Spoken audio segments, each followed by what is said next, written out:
వే gold trusted gold buyers మీరు తాకట్టు పెట్టిన బంగారాన్ని విడిపించి ఈ రోజు ఉన్న మార్కెట్ ధరకు కొనబడను. ఓం గం గణపతియే నమః. స్వర్ణలక్ష్మి నమస్తే అస్తు. పరబ్రహ్మ స్వరూపిణి రాజ్యం దేహి ధనం దేహి సర్వకామాంచ దేహి మే. ప్రతి ఒక్కళ్ళకి స్వర్ణలక్ష్మి అమ్మవారు బ్రహ్మ జ్ఞానాన్ని ఇవ్వాలని, తద్వారా ప్రతి ఒక్కళ్ళు ప్రతి నిమిషము చక్కగా నవ్వుతూ హ్యాపీగా ఉత్సాహంగా ఉండాలని, అలానే కొన్ని సందర్భంలో మనకు నచ్చినవి వస్తాయి, కొన్నిసార్లు కొంచెం లేటుగా రావచ్చు. అలానే మనకు నచ్చిన వాళ్ళు కొన్నిసార్లు మన దగ్గర ఉండవచ్చు, కొన్నిసార్లు దూరంగా ఉండవచ్చు. ప్రతి సందర్భంలో కూడాను ప్రతి ఒక్కళ్ళు చక్కగా నవ్వుతూ హ్యాపీగా ఉండాలని, ఉత్సాహంగా ఉండాలని, అలానే మనస్తత్వం మనకి అమ్మవారు ఇవ్వాలని చెప్పేసి మనం కోరుకుందాం. అంతేకాకుండా అమ్మవారు మనకి ధనాన్ని ఇవ్వాలి, ఐశ్వర్యాన్ని ఇవ్వాలి, సర్వకామాంచ సిద్ధి, అనుకున్న ప్రతి కొరకు కూడా నెరవేరాలి.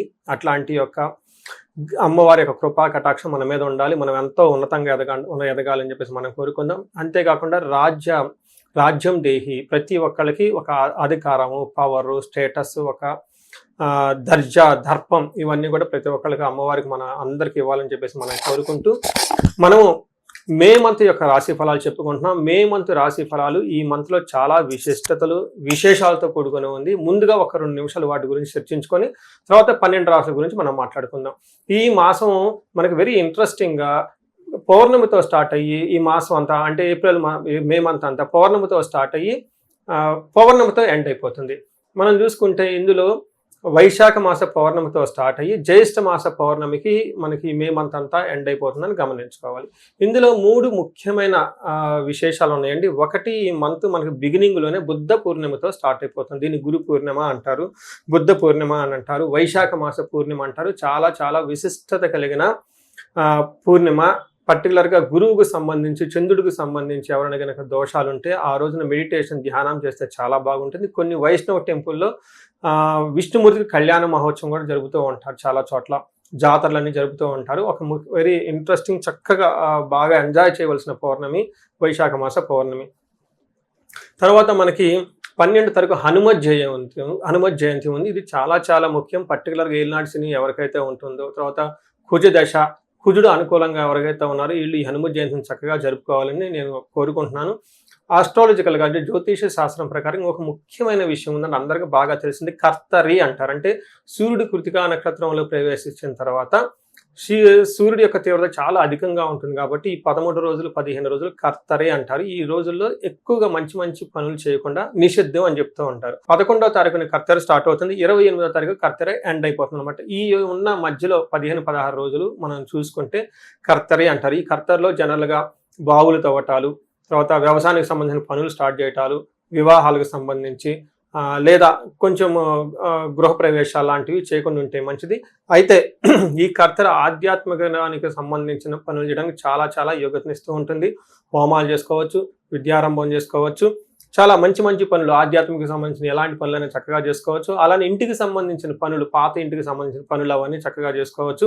ఆల్రెడీ అంతకుముందు వివాహానికి సంబంధించిన పనులు చేస్తుంటే ఈ టైంలో కూడా కంటిన్యూ చేసుకోవచ్చు. అయితే కొత్తగా మాత్రం కొన్ని విషయాలు మాత్రం చేయకూడదని చెప్తుంటారు. సో ఇందులో ఇంతే కాకుండా జ్యోతిష శాస్త్రం ప్రకారం 4 గ్రహాలు ఈ మాసంలో కూడా మారుతూ ఉన్నాయి. ఇది కూడా ఒక ముఖ్యమైన విషయం. మనం ఇక ముందు వీడియోలో ఈ 4 గ్రహాల యొక్క ఇంపాక్ట్ ప్రతి రాశికి ఎలా ఉందో మనం తెలుసుకుందాం.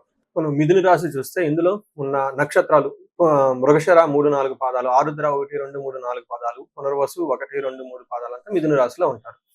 పేరు బలం బట్టి చూస్తే ఇందులో కా, కీ, కు, ఖం, జ్ఞ, చ, కే, కో, హ అన్న లెటర్స్ అంతా కూడా మిథున రాశిలో ఉంటారు.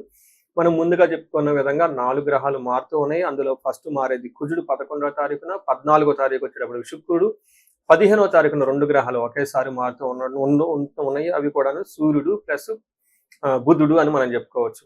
ఈ యొక్క గ్రహాల మార్పు వల్ల మనకి లఘు గోచారము లేదా సూక్ష్మ గోచారం అన్న కాన్సెప్ట్ లో మహర్షులు మన గ్రంథాలు ఏం చెప్పారో ముందుగా తెలుసుకొని ఆ తర్వాత ఒక్కొక్క గ్రహాన్ని గురించి వివరించుకుంటూ వద్దాం. ఇందులో సూర్యుడు మీరు చూస్తే 12వ హౌస్ లో 15 రోజులు ఉండి, తర్వాత 11వ హౌస్ లో 15 రోజులు, తర్వాత 12వ హౌస్ లో మారటంతో మిక్స్డ్గా ఉంటారు. కానీ చాలా బాగుంటుంది సూర్యుడు. అంటే కొంచెం లైట్గా ఇబ్బంది పెట్టే విధంగా ఉన్నా కానీ ఓవరాల్గా బాగుంటుంది అని గమనించుకోవాలి. ఏ ప్రకారంగా అంటే విత్త లాభం ఫస్ట్ 15 రోజులు సూర్యుడు బాగా సపోర్ట్ ఇచ్చి ధనం సంపాదించుకోగలుగుతారు. తర్వాత ధనచ్ఛేద అంటే విపరీతంగా ధనం ఖర్చు అయిపోయే అవకాశం ఎక్కువ ఉంటుంది అని గమనించాలి.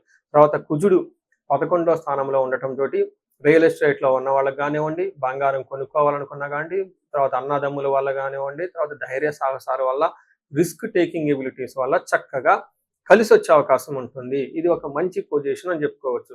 ఇలా సూర్యుడు, కుజుడు ఇద్దరు చక్కగా కలిసి రావటం ఇంకా బాగుంటుంది. అఖిల విషయ భోగం, అన్ని విషయాల్లో భోగప్రదంగా ఉంటుంది. ఇది శుక్రుడి వల్ల అని గమనించాలి. తర్వాత బుధుని వల్ల అవమానాలు జరిగే అవకాశం ఉన్నప్పటికీ కానీ మీరు చాలా తెలివితేటలుగా చాకచక్యంగా వాళ్ళకి మళ్ళా రివర్స్ టెండర్ పెట్టేసి వాళ్ళని కింద డౌన్ కూర్చోబెట్టేస్తారు. సో ఏ ప్రకారంగా చూసినా ఈ మే మంత్లో మిథున రాశి వాళ్ళకి బాగుందని గమనించాలి. మనం ఇప్పుడు ఒక్కొక్క గ్రహం ఎలాంటి రిజల్ట్ ఇస్తుందో చూద్దాం. అందులో ఫస్ట్ మనం సూర్యుడు 12వ స్థానంలో ఉండటంతో మన మహర్షుల సంస్కృతిలో ఏం చెప్తారంటే స్వస్థాన నాశనం చైవ బంధురోగ ధనవేహ ప్రాణ పర్యంతమాపత్తిం అవమానం వ్యయే రవి అంటారు. అంటే 12వ స్థానంలో రవి ఉంటే ఏమవుతుందంటే స్వస్థాన నాశనం చేయవ. ఇది కొంచెం జాగ్రత్తగా ఉండాలి. మీ జాబులో అది కూడాను 15th నుంచి 25th వరకు ఇబ్బందులు వస్తాయి గమనించండి. కొంతమందికి జాబ్ పోయే అవకాశం కూడా ఉంటుంది. అయితే మీకు జాబ్ పోయేంత అయితే అవకాశం ఉండదు కానీ బాగా ప్రెషర్ ఉంటుందని గమనించుకోవాలి. మీ పీర్ ప్రెషర్ అంటే చూడండి, వాళ్ళ నుంచి మేనేజ్మెంట్ ప్రెషర్ నుంచి వస్తుంది. కొంచెం ప్లాన్డ్గా ఉండాల్సిన టైం అని గమనించుకోండి. మీకు రహస్యం చెప్తాను కాబట్టి. తర్వాత బంధురోగ ధన వ్యయం, అంటే ఈ టైంలో బంధువుల వల్ల కానివ్వండి, రోగాల వల్ల కానీ వ్యయం ఖర్చు అవుతూ ఉంటుంది. ప్రాణ పర్యంతం ఆపత్యం అవమానం, ఒక సంఘటన జరుగుతుంది తద్వారా అయ్యో ప్రాణాలు పోయేంత పని అవ్వచ్చు, లేదా అవమానం విపరీతంగా జరగవచ్చు. పర్టికులర్గా ఇది కూడా అధికారం related, boss related, office related అని గమనించుకోండి. అయితే ఇందులో ఉన్న పాజిటివ్ నోట్ ఏంటంటే మీకు శత్రువులు ఎవరు ఉండరు, ఉన్నా వాళ్ళు మనాన్ని వాళ్ళు వెళ్ళిపోతారు, మిమ్మల్ని ఏమీ చేయలేరు. పెద్ద పెద్ద రోగాలు కూడా అయితే ఏమీ వచ్చేదని గమనించాలి. అయితే మనకి ఇంకొక ముఖ్యమైన విషయం, ఇంపార్టెంట్ విషయం, కుజుడు మీకు 11వ స్థానంలో ఉండటం చాలా చక్కగా కలిసి వస్తుంది. ఇందులో ఏమని చెప్తారు, ఆరోగ్యం, అర్ధసిద్ధి, సంతోషం, వస్త్రలాభకృత్, యత్న కార్యానుకూలత్వం, ధైర్యమే ఏకాదశి కుజే అంటారు. అంటే కుజుడు 11వ స్థానంలో ఉండి చాలా బ్యూటిఫుల్గా అద్భుతంగా మీకు సపోర్ట్ చేస్తూ ఉన్నారు. ఇలాంటి సపోర్ట్ ఎప్పటికో వస్తుంది, మళ్ళా సంవత్సరానికి వస్తుంది. అంత మంచి సపోర్ట్ ఇస్తూ ఉన్నారు. ఇందులో ఏం చేస్తారు, ఆరోగ్యం బాగుంటుంది, ధనలాభం బాగుంటుంది, సంతోషం బాగుంటుంది, షాపింగ్ చేసి మంచి బట్టలు కొనుక్కుంటారు. యత్న కార్యానుకూలత్వం, మీకు ముందు కొంచెం జాబ్లో ప్రాబ్లంగా ఉంది అని చెప్పుకున్నాను కాబట్టి అయితే కుజుని వల్ల కొంచెం క్లవర్గా ఉండేసి మంచి ఎఫర్ట్ పెడితే అనుకున్న పనులు సాధించుకునే అవకాశం కూడా ఎక్కువ ఉంటుంది. ఓవరాల్గా మనీ బాగుంటుంది, విజయవంతంగా ఉంటుందని గమనించుకోవాలి. ఇంకొక విషయంలో జాగ్రత్తగా ఉండాలి, డిస్ట్రక్షన్ ఆఫ్ ఫైనాన్స్ కూడా చూపిస్తుంది. అనుకోని విధంగా మీరు కూడబెట్టిన ధనం పోయే అవకాశము, నగలు పోగొట్టుకునే అవకాశం ఉంటుంది. ఇప్పుడు పెళ్ళిళ్ళ సీజన్ కాబట్టి అటు ఇటు ట్రావెల్ చేస్తూ ఉంటారు కాబట్టి 1కి 2 సార్లు మీ నగలు లేదంటే కష్టపడి సంపాదించుకున్న ధనాన్ని చాలా జాగ్రత్తగా పెట్టుకోండి. పోగొట్టుకోవటం చాలా ఈజీ. మీకు తెలుసు, కష్టపడాలంటే కొన్ని నెలలు కష్టపడితే కొద్దిగా గొప్ప కూడబెట్టుకొని మనం సంపాదించుకోగలుగుతాము.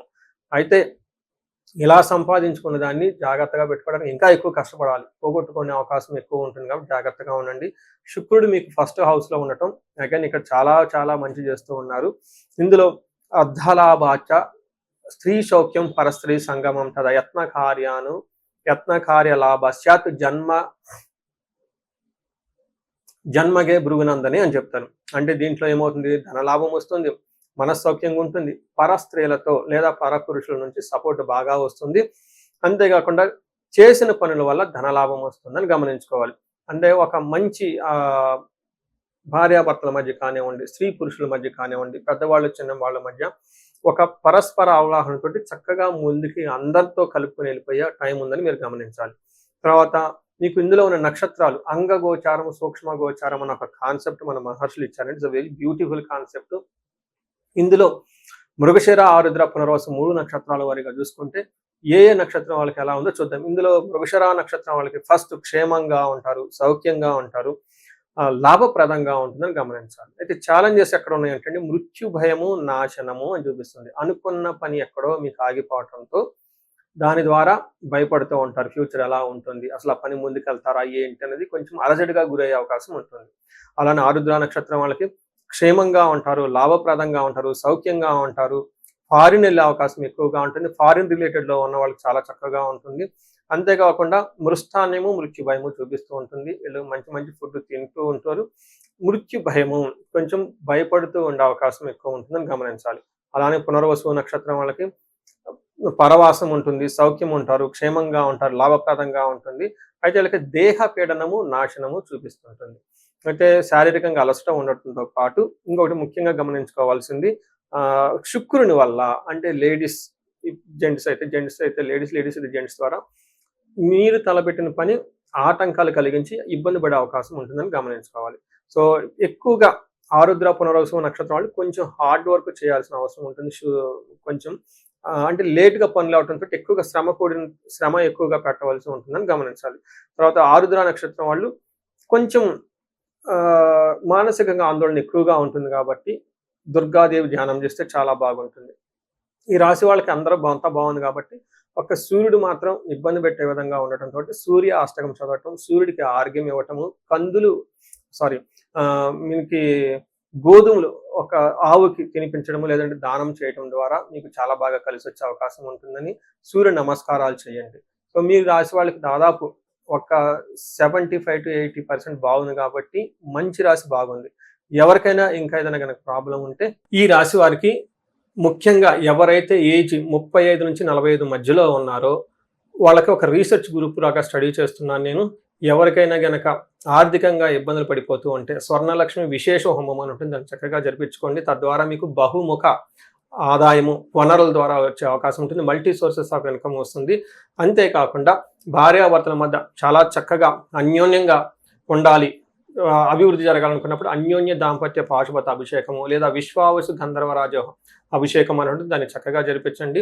అంతేకాకుండా చాలాసార్లు మేము చండీ హోమాలు ఎక్కువ జరిపిస్తూ ఉన్నాము. లాస్ట్ మంత్ చూసుకుంటే చాలా చండీ హోమాలు చేస్తాము. ప్రతి ఒక్కళ్ళకు కూడా శత్రు బాధలు ఉన్నా లేదంటే కోర్టు వ్యవహారాల్లో సరైన అట్టిడు కాకుండా మధ్యలో ఆగిపోతున్నా, మీరు ఆఫీసుల్లో ఒక మంచి మేనేజర్ లెవెల్ పొజిషన్లో ఉండి సీనియర్ పొజిషన్లో ఉన్న మీ మీద ప్రమోషన్ రాకుండా అడ్డుపడుతున్నా, వేరే వాళ్ళు మీకు కావాలని ఇబ్బంది పెడుతున్నా కానీ ఇలాంటి వాళ్ళు చండీ హోమం చేయించుకున్నా, అలానే రాహు దశ ఎవరికైతే నడుస్తుందో వాళ్ళంతా రాహు అంతర్దశలో వాళ్ళు ఉన్నారో చండీ హోమం చేయించుకుంటే చాలా బాగుంటుంది. అంతేకాకుండా ఇది పిల్లలకి అకాడమిక్ టైం కాబట్టి మనకి విద్య బాగా రావటానికి మనకి 3 రకాల దేవతలను ఉపాసన చేస్తూ ఉంటారు జనరల్గా. హయగ్రీవ స్వామి, మేధా దక్షిణామూర్తి, నీలా సరస్వతి. మీ యొక్క ఇండివిజువల్ యొక్క జాతకం చూపించుకొని ఒక్కసారి ఆ యొక్క మీ యొక్క జాతకానికి అనుగుణంగా ఏ దేవతలకు సంబంధించిన ఉపాసన చేస్తే బాగుంటుంది, ఆరాధిస్తే బాగుంటుందో తెలుసుకొని తద్వారా ఆ యొక్క దేవతలకు పర్టికులర్ మేధా దక్షిణామూర్తికి మూలమంత్ర జపము, హోమము, దానాలు ఇవన్నీ చేసుకుంటూ ఉంటే అకాడమిక్స్లో పెర్ఫార్మెన్స్ వచ్చే అవకాశం ఎక్కువ ఉంటుంది. ఇవి కాకుండా మీకు ఎలాంటి సమస్య ఉన్న, కాలసర్ప దోషం ఉన్న, పర్టికులర్గా వివాహానికి ఇది మ్యారేజెస్ టైం కాబట్టి మీకు 28 సంవత్సరాలు 27 వచ్చి ఇంకా వివాహం పోవట్లేదంటే ఖచ్చితంగా ఏదో ఒక దోషం ఉంటుంది. అవన్నీ చూపించుకొని పరిహారాలు చేయించుకుంటే తీవ్రతను బట్టి చక్కగా పెళ్ళే అవకాశం ఎక్కువ ఉంటుంది. ఇవి కాకుండా మీ లైఫ్ అప్పటిదాకా 35 ఇయర్స్ వరకు చాలా బాగుంది, మాకు 35-45 మధ్యలో ఉండి అనుకోని విధంగా మేము మధ్యలో కెరీర్లో ఆగిపోయాము, స్టాగ్నేషన్ పీరియడ్ వచ్చింది, కన్ఫ్యూజన్ వచ్చింది, ఎటెల్లలో అర్థం కావట్లేదు అనుకున్న వాళ్ళు ఒక్కసారి జాతక చక్రం చూపించుకొని ఎందుకు ఇది వచ్చింది, దానికి ఏమన్నా శాపాలు ఉన్నాయా లేదంటే ఏమన్నా గ్రహ దోషాలు ఉన్నాయో తెలుసుకొని ఆ శాపాలు ఆ గ్రహ దోషాలు తీసేసుకుంటే లైఫ్ 10 ఖచ్చితంగా ముందుకెళ్తూ ఉంది. ఇంకా ఒకటి, ఎవరికైతే ఏలినాడు శని, అర్ధాశ్రమ శని, తర్వాత అష్టమ శని నడుస్తూ ఉందో వాళ్ళందరూ కూడాను చక్కగా సంపూర్ణ శాంతి పూజలు చేయించుకోవాలని చెప్పేసి, మీకు ఎలాంటి సమస్య ఉన్నా కానీ దానికి చక్కటి పరిష్కారం ఉంది. ఎలాంటి కన్ఫ్యూజన్ ఉన్నా దాని పరిష్కారం మీ జాతకంలోనే ఉంది. చక్కగా పరిష్కారాలు చేసుకొని మీరు జీవితంలో 10 ముందుకు ఎలా ఎదగాలని, మీకు అష్టైశ్వర్యాలు కలగాలి, భోగభాగ్యం కలగాలి, చక్కగా సమాజంలో ఉన్నతంగా ఉండాలని చెప్పేసి నేను కోరుకుంటున్నాను. నమస్తే.